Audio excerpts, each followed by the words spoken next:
Well, you're following breaking news. Julian Edelman's time in New England is done, and he could reportedly be heading toward retirement.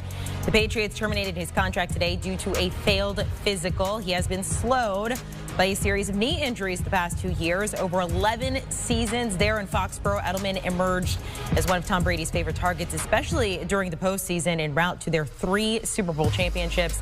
Edelman was the MVP of Super Bowl 53 against the Rams and trails only Jerry Rice in career playoff receptions and yards, now 34 years old. Let's welcome in our guy, Bryant Mcfadden and Danny Kanell. So Julian Edelman's time in New England is done, reportedly, possibly headed for retirement. Danny, we'll start with you here. Your reaction to this, and are you going the retirement route? You know, it's funny, Amanda, because like a lot of people, my mind starts working. I'm like, Tom Brady's got him on the phone right now. He's hitting him up via text. He's like, come on down to Tampa. And then there's the retirement aspect of it. He has had injuries, but so was Gronk. Rob Gronkowski was retired and out for an entire year. So nothing would surprise me at this point if Julian Edelman and Tom Brady reunited at this point. Maybe getting out of New England does amazing things for your health and those knees and his body, which has been so banged up by the rigors that it takes to be a part of the Patriot way. It's amazing what happens to players' psyches when they get out of New England, and all of a sudden he's going to get texted not only by Tom Brady, but Gronk, by Antonio Brown, by all these players who get out and are like, man, you have to try life outside of New England. So I know that he'll probably retire, but would anybody be shocked if about midway through the season, if all of a sudden you get a midweek signing and Julian Edelman signs up for the Tampa Bay Bucks? It wouldn't be surprising at all. Yeah, Danny, I'm right there with you. To back some of the points you just stated, when you look at thinking about retiring, and then your favorite quarterback, your best friend to say the least, hits you up and sends you a text message. Oh, by the way, Tom's not gonna text Julian. He's gonna probably FaceTime him from his boat somewhere in Tampa, or just overlooking the water, probably the same water that he threw the Lombardi over. And like, yo, you wanna come enjoy some of this sunshine? I know you got some knee ailments and things like that, but your knees feel a lot better when you're waking up to 80-degree weather year in and year out. Not to mention, we're chasing another ring. So you better believe Tom Brady is already recruiting Julian Edelman, and Edelman is listening, because I can tell you this much: Edelman has become, when you talk about winning and being productive, that has been a part of who he has been as a professional player, and a lot of that comes from playing with Tom Brady. Gronkowski's probably reaching out. I don't know if Antonio Brown will be reaching out, because if they sign Julian Edelman, they probably won't sign Antonio Brown. But you better believe the likes of Gronkowski, Evans, Godwin, Tom Brady, Leonard Fournette, all of these guys are reaching out. And if they get, and let's say an 80%, 70% Julian Edelman in that offense, where he can kind of do his damage that he does in the slot, along with Chris Godwin, Gronkowski, Mike Evans, we thought we saw a real good competitive, explosive offense last year, especially towards the end of the year. But if they're able to get him and have all their soldiers on one accord throughout the entire offseason, and the continuity is already there by the time the season starts, this offense is going to be scary good. So I'm right there with you. Wouldn't surprise me if he decides to migrate down south and enjoy the boat life and the mansion life and the water life with Tom Brady and crew. You know, we kind of joke about this because, and Danny, you and I were laughing before we came on air that Julian Edelman sort of had this love story to Tom Brady all season. His posts on social media and videos for Brady and Gronk going off to the Super Bowl here. But realistically, Danny, if you are the Bucks, if you are Julian Edelman, is this something you are really looking at? Well, I don't think anybody fully understands the power of Tom Brady, and Jason Light's the GM in name for the Tampa Bay Bucks, but Tom Brady's calling a lot of the shots, and I think that changed even significantly during the season when he was able to get Antonio Brown. I mean, remember Bruce Arians? Oh, he didn't like him in Pittsburgh. He wasn't going to bring him back, and then Tom was like, no, we need him, so they signed him. It's all up to Tom Brady, and if he can convince Julian Edelman to go to Tampa, then I think the Bucks will say, all right, sure. If you want him, Tom, we'll give him to you. So I think Tom Brady will have a lot to say in this decision.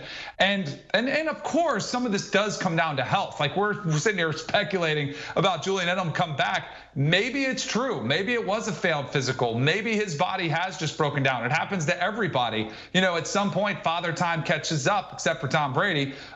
So maybe it's just his body has worn out and he can't put it on the field anymore. But if he does have something left in the tank, I totally agree with B-Mac. They could figure out a way to make it work, limit his exposure in practice, just have him game ready, and then it wouldn't surprise me at all. So I think it's fun to speculate on, but at the same time, I don't think it's reckless speculation. I think recent history shows us that Tom Brady has been able to convince people to either come out of retirement, play for less money, and join him in Tampa. And I also think Tom Brady has an incentive.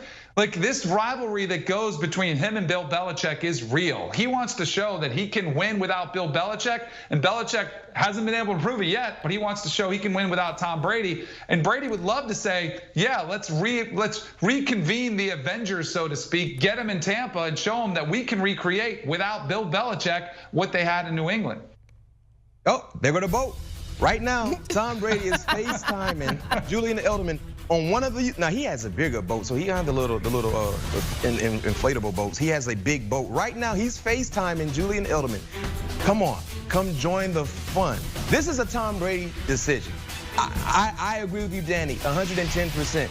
This is up to Tom Brady. They're calling Tom like, what do you think? Does he want to continue to play? How is he feeling? If Tom Brady says Julian Edelman wants to play and I want him here, he will be there. I mean, Tom Brady has that type of power and deserving so because he brings you wins. When he reached out and told BA, Gronkowski wants to give it a shot.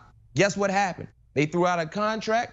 Gronkowski came and he gave it more than a shot. He helped them win a championship. So this is solely up to Tom Brady. He's not just the quarterback. He's the GM. I mean, he's a guy that can assemble a nice sound offense, and they trust his word. So if he says to BA and crew, Julian wants to try to give it one more go, let's go get him. You better believe he's probably gonna be on that boat by Wednesday or Thursday with Touchdown Tom, and we're gonna see a screenshot or a FaceTime picture with Tom Brady and Julian Edelman laying out by the boat, having fun. And I feel some type of way because I won't get an invite, Amanda won't get an invite, and Danny, you won't get an invite.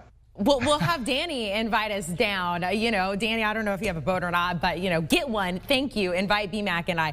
All right, guys, if for some reason Julian Edelman ends up in Tampa just on vacation, not actually playing, he goes the retirement route, speak to his career here, B-Mac. This is a college quarterback at Kent State, quarterback turned wide receiver, drafted in the 7th round, 3-time Super Bowl champ, Super Bowl MVP, second most catches and yards in NFL postseason history behind Jerry Rice. B-Mac, talk about his career, and yes, I hate to say it because it is going to be the topic on social media. Are we talking about a Hall of Famer? Hall of very, very good. You know what I mean? Clearly, he exceeded the expectations that many people had set for him coming out of college. But the Hall of very good. I think the concern or the questions when you talk about Julian Edelman and Hall of Fame, yes, he put up real good numbers for that organization, won championships, but you never consider Julian Edelman to be in the top 5 at the wide receiver position in his prime. As an individual, he was never considered to be in the top 5. Top 8, and depending on who you're asking, maybe top 10 as an individual, but clearly never was considered to be in the top 5. So because of that, now Hall of very, very good, but I can't say this. When you look at the elite slot receivers that we've seen come through New England, right? The Troy Browns of the world, the Wes Welkers of the world, I think he would be number 1 based on how well he played the game and the toughness that he displayed. When you look at the wide receiver cores that he played with, he was always considered the toughest guy, and he consistently played that way year in and year out. So I think the best slot receiver, maybe in that organization's history, and I know it could be a bit far-fetched right now, I'm a prisoner of the moment, but first name that comes off my mind, I would say Julian Edelman. But Hall of very, very good. I don't think you can ever try to make that argument, a legit argument for Julian to get into the Hall. I think we're being nice, and we should be, right? If he is retiring, like, we should compliment his career. It's been phenomenal, outstanding career. To go from 7th rounder to multiple Super Bowl winner to an incredible postseason career, we should be singing in praises. But Amanda, it's your fault. You asked the question, so we have to answer it.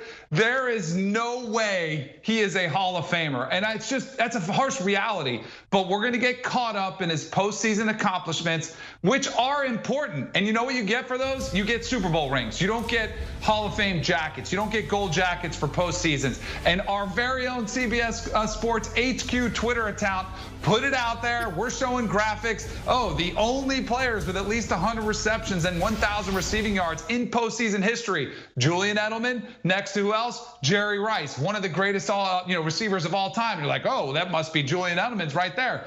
It's nowhere close to a Hall of Fame career. He's 156th all time in receiving yards, which puts him right next to, he's right next to Odell Beckham Jr. is 154th, has more, and Odell Beckham Jr. is still playing the game and is gonna lap that. It's just, you have to look at the total body of work when you're talking about the Hall of Fame. It is the most elite fraternity in sports. And BMAC said it great. It's a Hall of Good, he's in it, but it's a Hall of Fame. It's the best of the game, and Julian Edelman's career does not define that. Danny, if only I'd seen your tweet like this long before we went to you for that question. You guys can go to Danny's Twitter account. But yes, maybe not Hall of Fame, but an outstanding career and just a phenomenal story there for Julian Edelman. And of course, we will see if he ends up in Tampa Bay. Danny, BMAC, thank you guys so much. I'm sure there will be an emergency pod, or at least it will be mentioned on the All Things Covered podcast with Patrick Peterson and our own BMAC. Everything going down. They have phenomenal guests on here,